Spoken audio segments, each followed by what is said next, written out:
Alif. Alif lam mim. Dzalikal kitabu la raiba fihi. Bal hum fi syakkin yal'abun.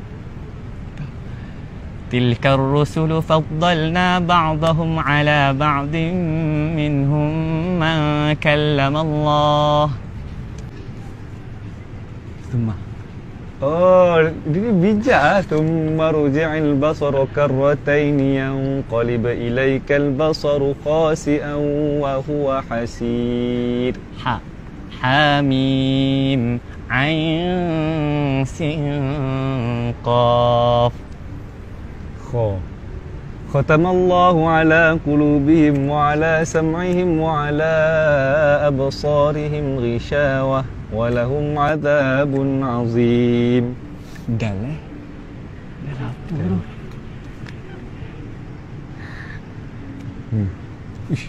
Kau betul bela ke apa? Betul lah. Betul bela. Okey. Darajatim. Tapi dia tak kisah Dia tak Darajatim kisah tu kalau ayat awal. Itu awal tu. Awal lah. Darajatim minhu. Minhu wa maghfiratan wa rahmah. Darajatim minhu wa maghfiratan wa rahmah. Wa kana Allahu ghafurar rahima. Mantap. Bahasa apa? Dah. Dzalikal kitabu la raiba fihi. Ra. Ra. Rabbi ighfirli wa liwalidayya wa liman dakhala baytiya mu'minan wa lil mu'minina wal mu'minat. Zuyyina lin-nasi hubbus syahawati minan nisa'i wal banina wal qanatir. Sin. Ush. Apa? Ma'arij. سأل سائل بعذاب واقع للكافرين ليس له دافع. Mantap. Shin. Shin tak ada lagi ni. شهر رمضان الذي أنزل فيه القرآن هدى للناس وبينات من الهدى والفرقان. صاد والقرآن ذي الذكر.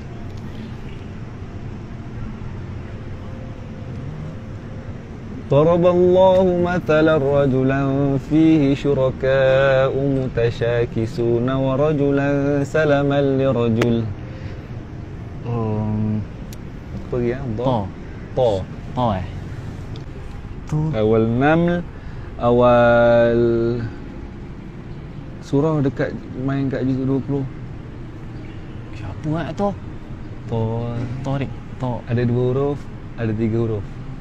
Oh. Sin. Tak. Settle.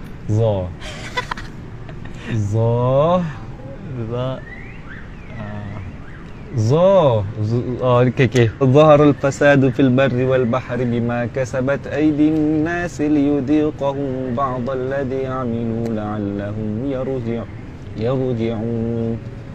عين. عما يتساءلون. غافر الذنب وقابل التوب شديد العقاب ذي الطول. فبدل الذين ظلموا قولا غير الذي قيل لهم فأنزلنا. Mantap. Nak selamatkan diri kawan. Mutasyabihat. Wah. Qaf wal Qur'anil Majid. Kaf. Ha ya ain sad. Lam. La. Apa? Bayinah. Lam yakunil ladhina kafaru min ahlil kitab wal musyrikina munfakkina hatta ta'tiyahumul bayyinah. Lam mim. Sikit lagi. Mim. Muhammadur Rasulullah والذين معه أشداء على الكفار رحماء بينهم. نون والقلم وما يسطرون. Wow. Oh, Wow, banyak kan. banyak. Dan Wassama'i wattariq. oh, senang. Senang buat duit ni. So, ha. Ha antum ulai tuhibbunahum wa la yuhibbunakum. Style. Ya. Ya. Ya, ha? Ya, ya. Ha, ya, senang ah. Cik bagi Yasin. Yasin. Ya. Wal Baik Qur'anil dia. Hakim. Baik kau. Baik dah. Pelukar Fawaz tu. Kau ya tu. Aku memang daripada kecil dulu. Daripada kecil. Daripada kecil dulu aku nak collab dengan dia. Sekarang dia yang memang aku rasa memang Thank you, jap jom.